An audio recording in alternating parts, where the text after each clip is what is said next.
Bharuch એસઓજીની team દ્વારા ગત રોજ ડુપ્લિકેટ માર્કશીટનો એક કૌભાંડનો પર્દાફાશ કરવામાં આવ્યો છે કે જેની અંદર જયેશ પ્રજાપતિ નામના ઈસમ કે જેઓ અંકલેશ્વર ખાતે હેપી કોમ્પ્લેક્સમાં royal academy of computer classes ચલાવે છે અને તેમના દ્વારા દિલ્હી શિક્ષણ બોર્ડ અને આઈટીઆઈની નકલી માર્કશીટ બનાવવામાં આવે છે. એ વસ્તુની જાણ થતાં જ એસઓજીની ટીમની દ્વારા ત્યાં રેડ કરવામાં આવે છે.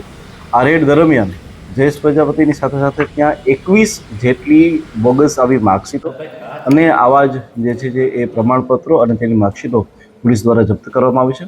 આ સિવાય આ બનાવવા માટે ત્યાં પ્રિન્ટર અને કોમ્પ્યુટરનો પણ ઉપયોગ કરતા હતા તેને પણ પોલીસ દ્વારા જે છે એ પકડવામાં આવ્યું છે. હાલમાં કેસ રજીસ્ટર્ડ કરી અને આટલા વર્ષોની દરમિયાન તેને કેટલા આવા લોકોને આવી માર્કશીટ આપી છે તે બી એક ઊંડાણપૂર્વકની જાંચ કરવામાં આવશે.